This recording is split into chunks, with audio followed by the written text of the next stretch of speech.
Olá, gente. Bom dia para todos.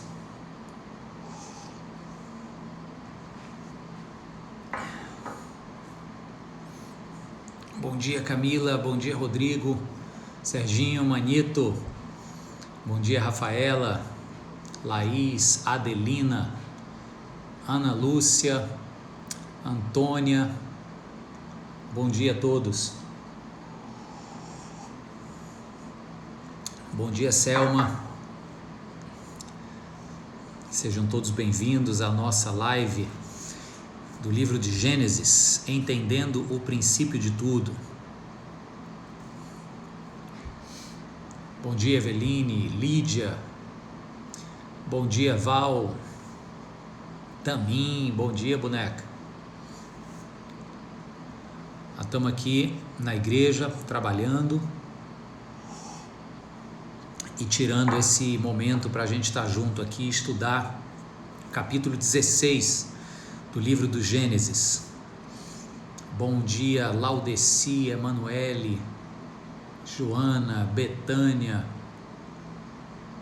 Bom dia, Norton. Bom dia, Conceição. Maravilha. Todo mundo junto, vamos lá, capítulo 16 do livro do Gênesis. A gente vai dar seguimento à nossa narrativa. Na semana passada a gente leu o capítulo 15, né? O começo do capítulo 15, né? Deus dizendo para Abraão: eu sou o seu escudo, o seu soberano, o seu rei. Muito bom. Foi um texto muito precioso para mim, pelo menos, e creio que para muita gente também. Hoje a gente vai seguir aqui no capítulo 16 do livro do Gênesis. Estou dando um tempinho aí para a turma entrar. Adriana, bom dia, querida. Bom dia, Sandra. Bom dia, Ana Paula. Acho que eu perdi um pessoal aí que foi entrando e eu estava lendo. Bom dia, Denise. Opa, o Rafael e Denise, direto de Orlando. Deus abençoe vocês. Grande abraço aí para o Rafael. Diz para ele se agarrar no extraordinário de Deus. Maravilha. Deus seja conosco, Ana Paula. Deus te abençoe e traga cura para a sua vida, minha irmã, em nome de Jesus. Vamos lá. Eu vou ler o capítulo 16 do livro de Gênesis. Estamos seguindo essa sequência de estudos. A nossa proposta é perceber alguns temas importantes do livro de Gênesis. Então, eu pulo alguns versos, a gente não está lendo tudo, versículo por versículo, mas estamos numa sequência sim. Semana passada foi o capítulo 15, semana passada não, segunda-feira. Hoje, capítulo 16. Então, vou começar do verso 1, vamos lá. Nos diz assim: Ora, Sarai, mulher de Abrão, não lhe dera nenhum filho. Como tinha uma serva egípcia chamada Agar, disse a Abrão: já que o Senhor me impediu de ter filhos, possua a minha serva. Talvez eu possa formar família por meio dela. Abrão atendeu a proposta de Sarai. Quando isso aconteceu, já fazia 10 anos que Abrão, seu marido, vivia em Canaã. Foi nessa ocasião que Sarai, sua mulher, lhe entregou sua serva egípcia Agar. Ele possuiu Agar e ela engravidou. Quando se viu grávida, começou a olhar com desprezo para a sua senhora. Estou lendo Gênesis 16 a partir do verso 1. Uma pausa apenas para explicar quem não está familiarizado com esse relato bíblico. Nós estamos falando numa época, alguns milênios antes de Cristo, onde no Oriente Médio e em muitas, se não todas, culturas da antiguidade, a sociedade, além de ser patriarcal e machista, né, relegava a mulher a uma condição secundária, ainda tinha uma prática cultural comum de poligamia, ok? Então você vai ver, por exemplo, os filhos e netos de Abraão tendo mais de uma mulher com vistas a ter uma descendência numerosa. Então aqui a solução meio lógica de Sara foi o seguinte: eu já estou ficando velha, não dei nenhum filho para Abraão e ele precisa ter nós precisamos ter uma descendência, tem aqui a minha escrava Agar, que é saudável e quem sabe a partir dela a descendência do Abrão pode acontecer. E assim acontece, ela engravida, mas você já está vendo nesses 4 primeiros versos que a confusão já começa a acontecer aqui, ó, final do verso 4. Quando se viu grávida, começou a olhar com desprezo para a sua senhora. Então vamos continuar aqui, verso 5, tá? Eu vou ler até o final do versículo, que é o verso 16. Então agora eu vou puxar de uma vez. Vamos lá, verso 5. Então, se alguém quiser escrever aí para quem está chegando agora, ó, Gênesis 16, de 1 ao 16, tá? É o texto que a gente está lendo. Então vamos lá, vou recomeçar aqui do verso 5. Então Sarai disse a Abraão: caia sobre você a ofensa que venho sofrendo. Coloquei minha serva em teus braços e agora que ela sabe que engravidou, despreza-me. Que o Senhor seja o juiz entre mim e você. Respondeu Abrão e Sarai: sua serva está em suas mãos, faça com ela o que achar melhor. Então Sarai tanto maltratou Agar que esta acabou fugindo. O anjo do Senhor encontrou Agar perto de uma fonte no deserto, no caminho de Sur, e perguntou-lhe: Agar, serva de Sarai, de onde você vem? Para onde vai? Respondeu ela: estou fugindo de Sarai, a minha senhora. Então disse-lhe o anjo do Senhor: volte a sua senhora e sujeite-se a ela. Disse mais o anjo: multiplicarei tanto os seus descendentes que ninguém os poderá contar. Disse-lhe ainda o anjo do Senhor: você está grávida e terá um filho, e lhe dará o nome de Ismael, pois o Senhor a ouviu em seu sofrimento. Ele será como um jumento selvagem, sua mão será contra todos e a mão de todos contra ele. Ele viverá em hostilidade contra todos os seus irmãos. Este foi o nome que ela deu ao Senhor que lhe havia falado, abre aspas, tu és o Deus que me vê, pois dissera, teria eu visto aquele que me vê? Por isso, o poço que fica entre Cádiz e Bered foi chamado Beer-Laai-Roi. Agar teve um filho de Abrão, e este lhe deu o nome de Ismael. Abrão estava com 86 anos de idade, quando Agar lhe deu Ismael. Vamos orar? Feche os seus olhos, vamos juntos colocar nossa mente, nosso coração na presença do Senhor agora. Deus amado, pedimos a tua direção para essa reflexão. A história de Agar, meu Deus, é uma história ao mesmo tempo trágica e promissora, ao mesmo tempo, Senhor, injusta, mas esperançosa. Te pedimos, Deus, que neste misto de sentimentos, o Senhor fale conosco, nos dê um ânimo novo, nos dê clareza, nos dê, ó Deus, um senso de propósito e de vida nova para esta quarta-feira que se inicia. Abre as nossas mentes, Senhor, e fala aos nossos corações. É o que te pedimos em nome de Jesus. Amém e amém. Queridos, o capítulo 16 aqui fala sobre o nascimento do Ismael, que é o filho da escrava de Sarai, esposa de Abraão. Quem está familiarizado com isso aqui sabe que foi, perdão aqui da palavra, uma tremenda sacanagem, né? A Sara ficou braba porque a mulher engravidou antes dela, e diz aqui o texto que ela começou a olhar com desprezo para a senhora, e a Sara resolveu tocar a mulher de casa. E nesta narrativa, por isso que eu disse enquanto orava, ao mesmo tempo em que a gente se enche com esse sentimento de injustiça, quase que uma inconformação, dá uma inconformação aqui por dentro, a gente chegar e dizer, puxa, mas foi ideia da patroa, colocar a escrava para ir lá ter relações com o marido, e agora que ela engravida, vai ter o filho que ela esperava para poder, quem sabe, adotar o menino da escrava e ser a descendência de Abraão. Ela, movida por um ciúme, toca a mulher de casa. Então ele suscita esse sentimento de inconformação, a gente fica inconformado, mas eu quero te dizer que ao mesmo tempo a narrativa como um todo traz uma mensagem de esperança, e é sobre isso que eu quero falar hoje aqui no nosso estudo. Então vamos lá, logo no final do verso 4, no início do verso 4, diz que o Abrão possui Agar e ela engravida. Veja, já tinha 10 anos que Deus havia trazido Abrão para a terra de Canaã. Com esta chegada em Canaã, Abrão trazia consigo também uma outra promessa, uma promessa de ter descendência numerosa. A sua descendência, primeiramente, seria com quem? Com Sarai, sua esposa. Só que os anos se passavam e nada da mulher engravidar.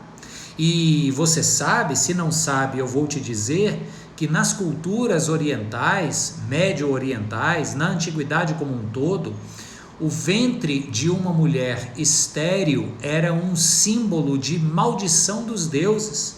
A maior bênção que uma mulher podia ter na época era ter filhos. Era uma forma dela continuar a sua linhagem, dar continuidade ao nome da sua família. Então imagine-se no lugar de Sara, 10 anos com seu marido na terra, e o marido olhava para aquele chão chamado Canaã e dizendo: isso aqui é parte da promessa que Deus me deu. Lá no capítulo 12, quando Deus tira Abraão debaixo da tenda de seu pai Terá e leva ele para Canaã, Deus deu uma promessa com duas características: um chão para morar e uma descendência numerosa. Aí o Abrão está 10 anos depois olhando para o pedaço de chão e dizendo: ok, 50% da bênção chegou, os outros 50% agora é um filho que ainda não chegou. Então coloque-se no lugar da mulher, Sarai, de estar se vendo ali como alguém incapaz de cumprir a bênção que Deus dera a Abraão. Aí agora, falamos disso na segunda-feira, naquela nossa mania de querer botar remendo nas promessas de Deus, a Sarai tem esta ideia genial, só que não, né, de dar a sua escrava para o Abrão ter então o seu filho esperado. 10 anos depois, ela tentava e não conseguia. Na primeira noite, a gente pressupõe que é noite, né? Mas na primeira tentativa, na primeira deitada do Abrão com a escrava Agar, ela engravida. Ou seja, o sêmen de Abrão era fértil. O ventre de Sarai era agora comprovadamente estéril. Então, o final desse verso, o início desse verso 4, quando diz: ele, Abrão, possuiu Agar e ela engravidou, ele é um início de verso que comunica para nós um baque emocional extremo na vida desta personagem Sarai. Deu para entender? Primeira deitada do Abrão com a escrava, ela engravida, ou seja, a Sarai se olha no espelho e diz: o problema sou eu. Não tinha espelho na época, né? Mas ela foi lá no rio, deu uma olhada na cara dela e disse: é você a culpada. Então nós estamos tratando aqui de uma mulher que durante muito tempo esperou uma bênção chegar que não chegou, e que agora ela tem uma evidência de que há um problema com ela, um problema que ela suspeitava ter, mas não tinha certeza, mas que agora está constatado que tem. E aí então a escrava, por outro lado, talvez tendo acompanhado esses anos de tentativa da sua patroa engravidar, percebendo que ela própria agora havia ficado grávida na primeira tentativa, diz aqui o texto, verso 4, que ela começa a olhar com desprezo para sua senhora. Lembra o que eu falei na segunda-feira passada? Falei também no domingo, porque eu preguei em Gênesis, que o livro do Gênesis ele desce nas profundezas da nossa humanidade. É uma história, uma narrativa que se recusa a ficar na superficialidade da história. Olha aqui algo profundo das entranhas da nossa condição humana. Enquanto a patroa está profundamente abalada com a constatação de que ela tem um problema real e verificado de infertilidade, a sua escrava, que deveria ser alguém que prestaria um serviço fiel, indiscutivelmente fiel à sua senhora, agora se enche de vaidade e olha para esta sua senhora, ao invés de com compaixão, olha com desprezo. É essa natureza humana profunda que a gente sabe que o certo seria talvez um olhar compassivo, mas que vem este olhar desdenhoso, e é o que diz aqui no verso 4. Então, eu começo esta primeira lição dizendo para a gente o seguinte: não só vamos enfrentar momentos de tristes constatações de que não somos quem gostaríamos de ser, foi o que Sarai constatou, como também ao longo da caminhada, vamos constatar que não temos sentimentos e atitudes tão nobres quanto gostaríamos ou deveríamos ter. A serva era para ter compaixão de sua senhora estéril, mas teve desprezo, desdém. Então essa é uma natureza muito nossa. A gente quer ser algo e não consegue, a gente quer fazer algo e não alcança. Esses somos nós, no fracasso de Sarai e no desdém de Agar. Mas a narrativa continua e diz que a sua senhora Sarai reage ao desdém da escrava Agar e diz que a Sarai tanto maltratou a escrava que começa desprezando a senhora, que a briga chegou onde tinha que chegar. Ela encosta o Abrão na parede e diz o seguinte: olha, essa serva não tem jeito, ela está me desprezando. Aí o Abrão diz assim: não traz esse bucho para mim não, a ideia foi tua, a escrava é tua, resolve.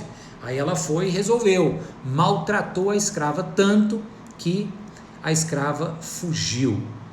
E enquanto ela fugiu, veja bem, eles moravam em Canaã, possivelmente em um lugar perto de um oásis, talvez, perto do Rio Jordão, perto talvez das águas do Mediterrâneo, tudo ali está na área de onde hoje é Israel.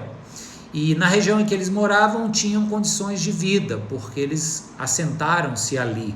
Aí ela foge para onde? Para o deserto. O deserto é lugar de escassez, era uma questão de tempo para eles morrerem.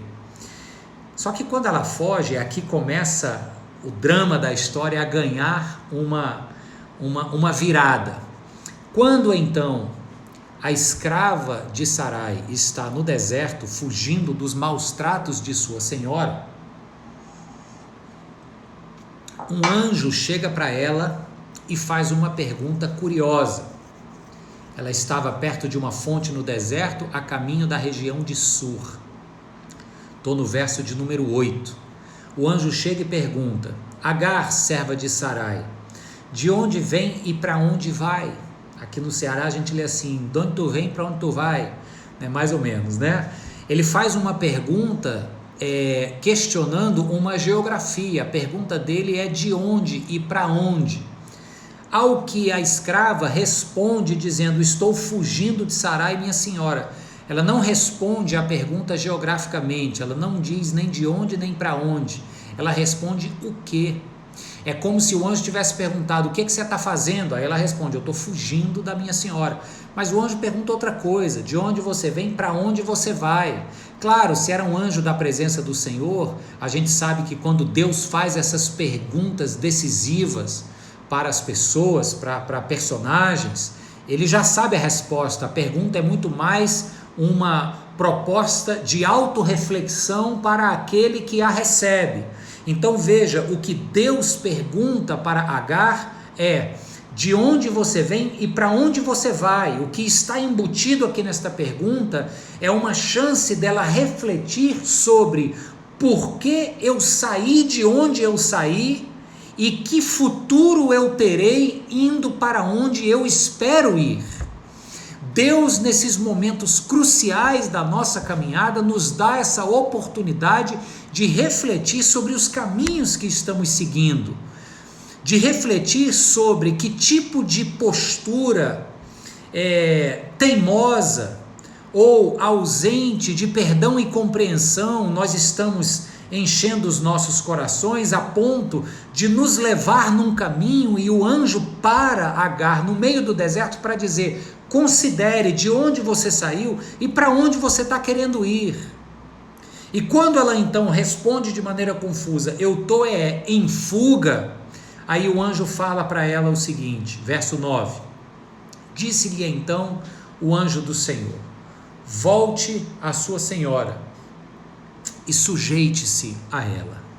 Parece cruel aqui, não é? Você imediatamente se compadece da Agar, porque você vai ver, puxa, a senhora obrigou a mulher a se deitar com o marido, a mulher engravida, quando ela é engravida, que ele está lá toda feliz, a outra fica com ciúme, toca ela para fora de casa e ela está aqui agora no deserto, padecendo, confusa, sem direção. Então, a história chama para uma empatia nossa muito mais com a escrava do que com a senhora. Concorda comigo? Aí quando o anjo chega para ela e diz assim, volte a sua senhora e sujeite-se a ela, parece uma injustiça. Parece que está tendo uma falta de sensatez aí da parte de Deus. Mas a gente sabe que Deus não é insensato. Nunca. O que é que Deus está dizendo para ela? Deus está chegando para esta mulher aqui, confusa. Está dizendo o seguinte, olha, existe um propósito meu na história. E eu estou escrevendo essa história e quero te dizer que você faz parte desta história.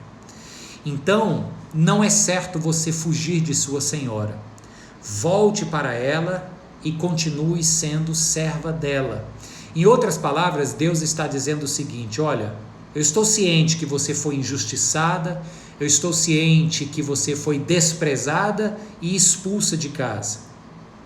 Mas faça o que é certo e deixa que eu cuido da justiça sobre sua vida. Você está se sentindo injustiçado ou injustiçada por alguma situação circunstancial na sua história agora? Deus está dizendo, para de reclamar, para de fugir, para de seguir sem rumo, porque quem age com um sentimento de que a vida está sendo injusta para consigo, despreza o outro, tenta buscar uma solução própria, como Agar estava aqui fazendo. Ela não consegue encontrar um caminho, por isso o anjo pergunta, para onde vai? Era uma oportunidade dela refletir e dizer, realmente eu não tenho para onde ir.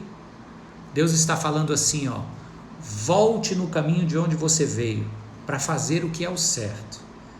Guarde o seu caráter, a sua reputação cuido eu. Zele pelo seu caráter, faça o que é certo e confia em mim, porque eu sou um Deus de justiça e farei justiça para contigo. E então diz que ela volta, Deus dá uma promessa, diz que vai multiplicar a descendência dela, está lá nos versos 10, 11, 12.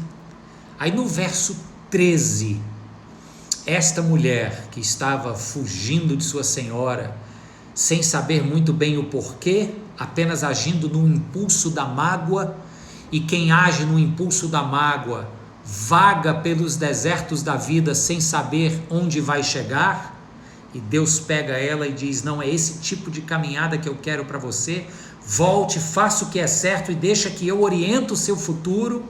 Aí no verso 13, ela então para e diz assim, este foi o nome que ela deu ao Senhor, ou ao anjo que apareceu para ela como representante de Deus, naquele momento em que Deus lhe havia falado. Olha que lindo, ela diz assim, tu és o Deus que me vê, pois dissera, teria eu visto aquele que me vê, por isso o poço que fica entre Cádiz e Bered, que foi onde ela teve esse encontro, ficou chamado de Beer Lahai Roi, o Deus que vive e que me vê, é o que significa Beer Lahai Roi.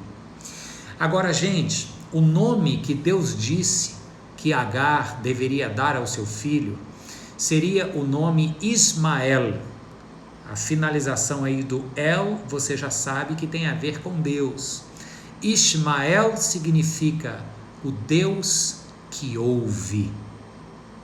E aqui existem dois verbos a respeito do Deus que está no centro desta narrativa que nós não podemos esquecer, porque as nossas vidas serão sempre oscilantes entre esta trama que lemos aqui de Sarai a Agar, querendo fazer o que é certo, mas não conseguindo, querendo ter sentimentos nobres de compaixão, mas às vezes nos deixando encher de desdém e mágoas, nesta nossa jornada, onde às vezes movido por uma mágoa ou por um ressentimento, a gente segue por desertos da vida sem saber muito bem o rumo que está tomando e precisa Deus ouvir e dizer, volta a fazer o que é certo.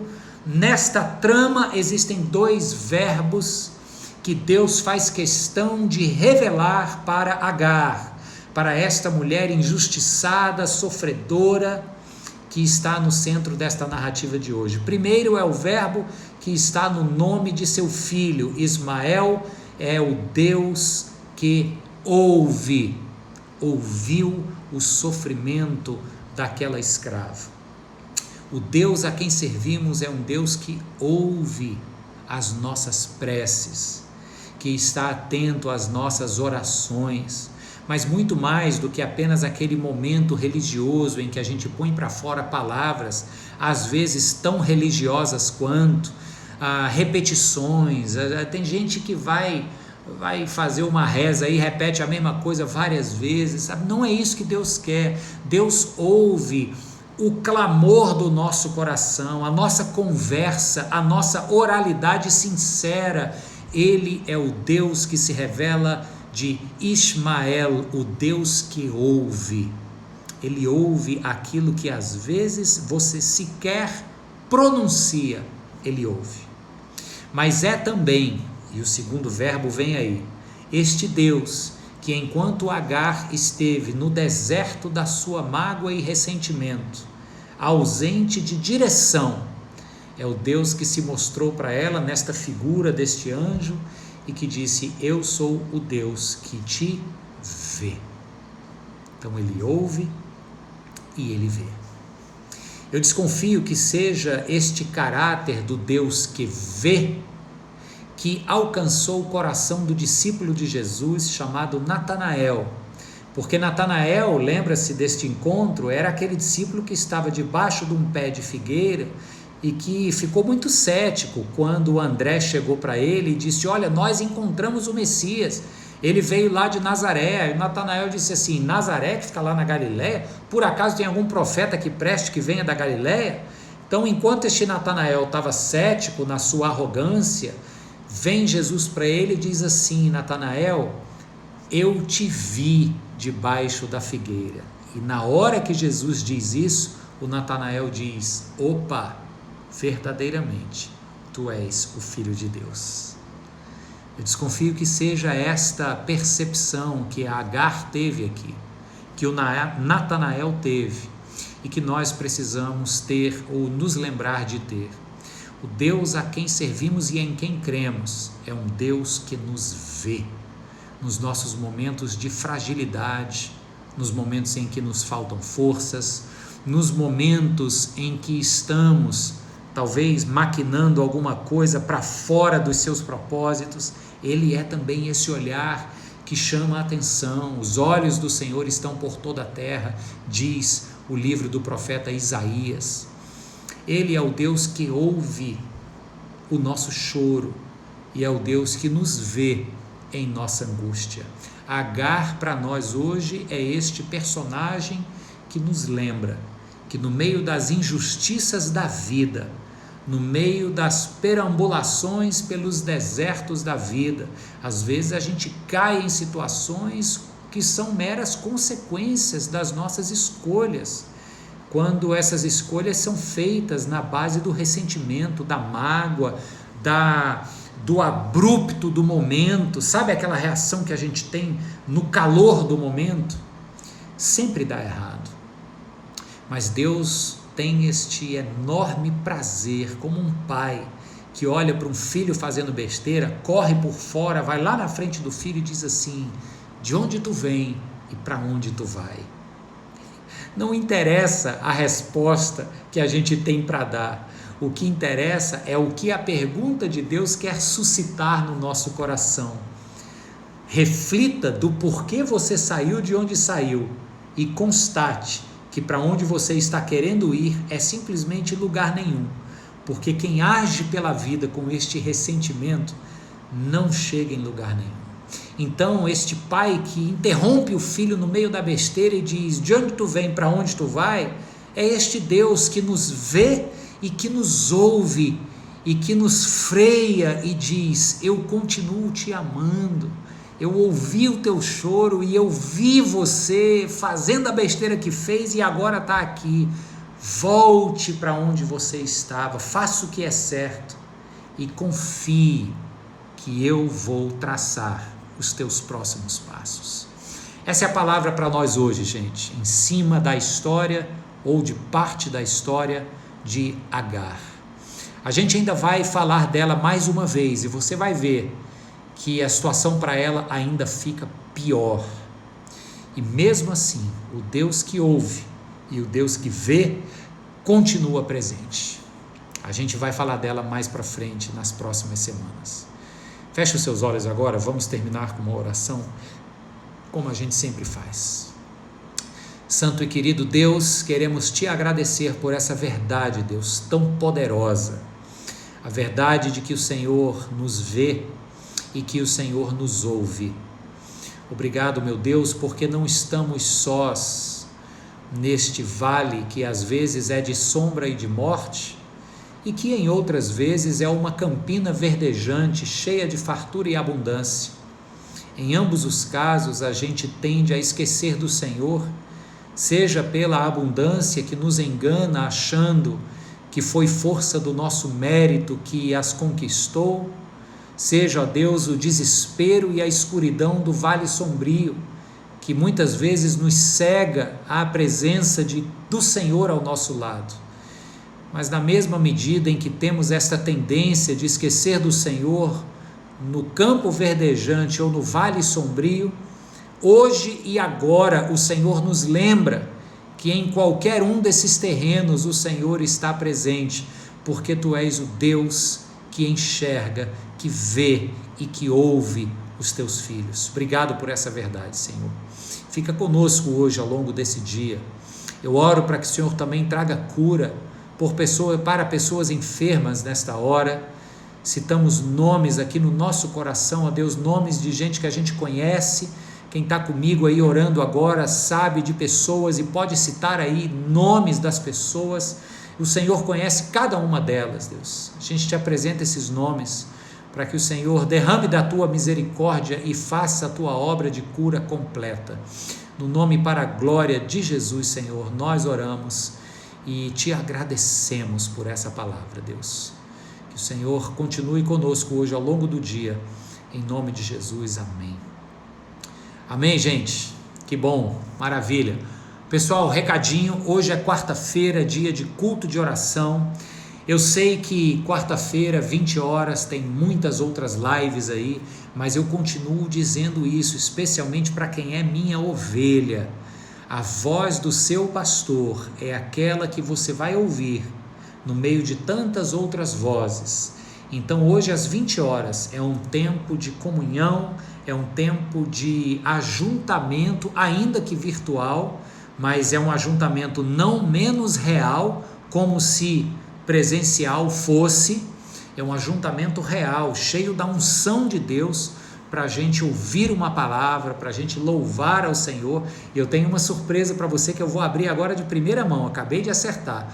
Hoje à noite quem vai estar conduzindo o louvor do nosso culto de oração é o nosso querido irmão Daniel Almeida, ministro de louvor da Igreja Batista Central. Ele vai estar aqui conosco ao vivo e a gente vai ministrar o louvor juntos. E depois eu vou trazer uma palavra sobre o Deus que surpreende o nosso futuro. A gente está falando muito do hoje, mas eu quero te levar em umas constatações importantes sobre a segurança que temos no amanhã.